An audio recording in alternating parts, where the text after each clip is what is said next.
Good morning, friends. Hello, hello. How are you today? I hope that the day is bringing you some goodness.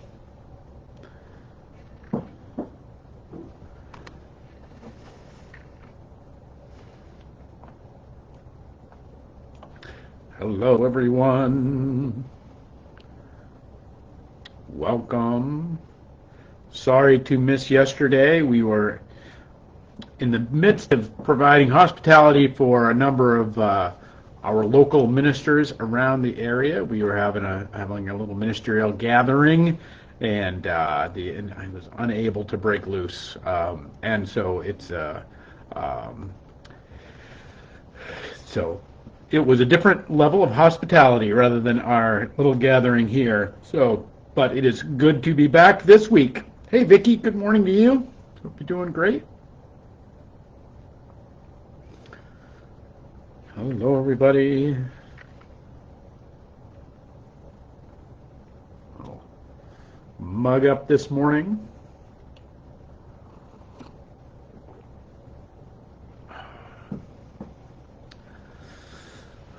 It is warming up nicely out there, and we are in where, even though we're a couple of weeks away, spring seems to have given up to finally summer. So these late spring days with still a few flowers around, there's a lot of beauty in it. We picked a couple of peonies last night from the yard, which was just a joy. They smell great before the ants got to them. So it is good. I know. It is warming up nicely here in the city. Good morning, Karen. Hope you're doing great this morning. Working hard in the yard. Very nice. Perfect day for it. All right, friends, let's get going this morning. It is the 10th day of June here on this Wednesday at 11:11, and I'm glad you are a part of the journey. Welcome. So there's this kind of somewhat famous line from the prophet Zechariah. And Zechariah writes this. There's a lot of weirdness in this, so we're only gonna we don't have all day. We're just gonna unpack a little bit of it, but it's worth the unpacking. I think it's kind of what the steaminess of today it comes. So this morning we come to this Zechariah 4:10. So one of the prophets of the Old Testament. Who dares despise the day of small things? Since the 7 eyes of the Lord that range throughout the earth will rejoice when they see the chosen capstone in the hand of Zerubbabel. Okay, now there's a lot of things there we don't all know who Zerubbabel is. We don't all know about the 7 eyes of the Lord. We don't all, that range throughout the earth. Creepy, okay, that's what we're going to say about that. We'll get into that another day. But I want to talk about Zerubbabel and the building of this temple, which is what's happening. So what has happened, the story of the movie thus far, is that the people of Israel were conquered by the Babylonians. They were dragged off to Babylon. They were enslaved, and now they have been freed by Cyrus and the Assyrians, and they have returned to Jerusalem to begin the rebuilding of the Second Temple. But everybody is a critic, and there's all these comparisons happening between the Old Temple, which was Solomon's Temple, which was, as you might imagine, magnificent and beautiful and glorious, and the new temple that this little band of refugees are just trying to scratch out of off of the paving stones of Jerusalem. That it looks nothing like the beauty or the power of Solomon's temple, and so the people are kind of unhappy with what they're discovering, but Zechariah the prophet, he's the one that's kind of talking for God to the people of this time, says, this isn't going to be rebuilt by your power. the majesty of the temple that is being built is not going to be built by your power. It's going to be built by my Spirit. And that the human resources, these little nascent, this little beginning, just stacking one rock on top of another, is the very set and setting of the day of small things. And who dares despise the day of small things, because God sees it with all the seven eyes. We'll get into that someday.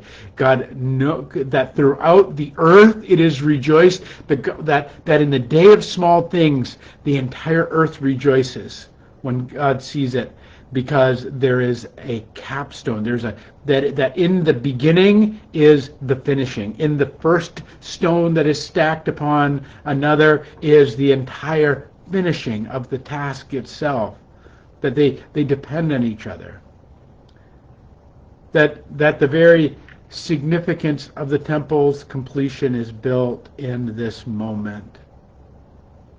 And I was thinking about this today, because I was thinking about, well, the fact that it's steamy out, the fact that it's hot, and the way in which we just got the ACs in the windows here at church, which you might think, well, you don't need, but like, it's seriously, when this is a stone church. When the stone gets hot, it turns into it really literally quite turns into an oven in some ways. So those came in, which is always kind of the sign of the change of season. But it also means that there is, in this way of this tiny little band of existence in which we live as creatures. The biologists call it the Goldilocks kind of thing. Syndrome is that we live in this perfect little band of existence. If it weren't for 4 inches of topsoil and regular rain, creation wouldn't exist. If it weren't for the bees doing their thing, food wouldn't exist. If it weren't for we think about how cold it is, and when it's cold we put on we maybe put on a coat, a layer. But we put on a coat that's maybe 1 inch thick or 2 inches thick. But if we put on a coat that was 4 inches thick, we'd be sweating and hot, and it'd be impossible. Or in this case, we look at how it was kind of nice at 70, but now that we're pushing 80 and going to get into the 90s, well, now this is just entirely too hot. The tiny, fractional, simple, ranges between the reality of creation in which we live, these tiny little ranges, and the way in which they make these huge differences. The differences between those peonies that blossom and the ones and the don't, those blossoms staying tight together. It's really just a couple of degrees, and some work of some ants apparently. That all of creation is working on this tiny little movements. And friends, so too is it with us. That we recognize that one of the brilliant things that they talk about the physicist Stephen Hawking, is that he's not necessarily the guy that was so smart about kind of his research, but what was interesting about him is the questions that he would ask. That's what made Stephen Hawking, was the fact that he would ask really interesting questions. And he said, so what if you took the Big Bang, and the Big Bang has a measurable rate of expansion that the universe came into being with. He says, what if it were just 1% faster? And he ran the whole numbers, and what he discovered is that if the universe had expanded at just 1% faster, it would have flamed out like a complete like a balloon that was blown up too big. It would just poof, and existence would not have come into being. And then he said, well, what would happen if it expanded 1% slower? And so he ran the numbers and discovered that a creation would have come into being, and then would not have gotten to escape velocity to actually create being, that it would have all collapsed on itself. that the 1% factor, that just the 1% of creation in which we live, the less than 1% of creation that we live, it speaks to the power of our spiritual lives and the power which we have in and around and in our lives. It is the reality of the Zerubbabel moment, of what Zechariah is pointing to. Who dares despise the day of small things? Who dare despises? Who dares make fun of? Who dares say, "Oh, I can't do anything about that. Like I'm powerless to do anything about whatever the issue is before me."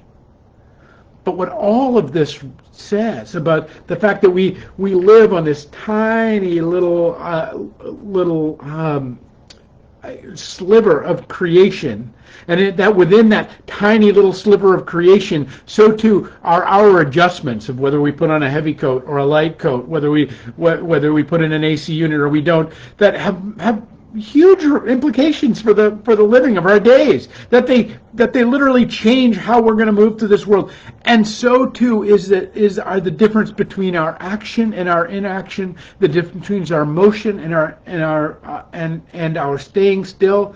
That if we can simply place one block on another in our spiritual life, one showing up to somebody who needs you, one text message and of encouragement, one "I love you" to someone who needs that grace, one moment of attention to a child that needs encouragement. We all know that we all can think at moments of our lives in which we've had those experiences of power where what this incredible and beautiful creation that God has given us tells us is that it's not just Zerubbabel trying to build a temple, that getting this word from God that says, this is the day of small things. No, friends. Every day is the day of small things. Every day that we are powerful beyond measure. Every day God's eyes search creation for us to simply, in our very small and simple and imperfect range of expression that we have in this world and this planet, to offer a kindness, to build up another, to care for ourselves and our own hearts and our own being, to build beauty into the world, to move into place the one block on another in the building of the temple. And that when we do it, Scripture tells us all of creation rejoices, because the very end of creation, the capstone of the temple, the capstone of God's glory is in this day of small things. So don't ever, friends, dare diminish your own efforts to be better than you are. To reach out beyond your own sphere and your own world, as imperfectly or maybe as broken as it is. Don't ever diminish your own desire to encourage, your own desire to do the work, your own desire to pick up one stone and place it on top of another. Because in the building of God's kingdom, in all the different ways that it comes and that happens in this world. Because, friends, real warmth, real beauty, real control, real wonder is not the work of our hands. It is the work of the Spirit in this world. And that in these smallest acts, in these beautiful little ways, in this gift of free will that God has given us, that when we do just a little bit, when we rejoice and rejoice and rejoice again in the day of small things, that it is when God goes to work in all the other things. One of my greatest one of my great favorite theologians, and I've said this many times, but I always keep wanting to repeat it because I think we have to remember this. We have to remember that my favorite theologian by the name of Swedenborg, he said that when we move one thing, God moves 1,000 things. So too was it with the hand of Zerubbabel building the temple. So too is it with us, that today is the day of small things. Do not despise them. Do not diminish yourself. Do not diminish the world and the efforts of those around us who will, in these wildly imperfect, these wildly tiny ways, move the earth toward heaven. Because in our efforts, the movement of the Spirit has already moved, and the heart of God is already rejoicing. All right, friends, that's my hope for you today. Good morning, everybody. Good morning, Yvette. Hey, Donna, good morning to you. Glad you're all here. Peace and grace to you all, and we'll pick it up tomorrow with another 11:11.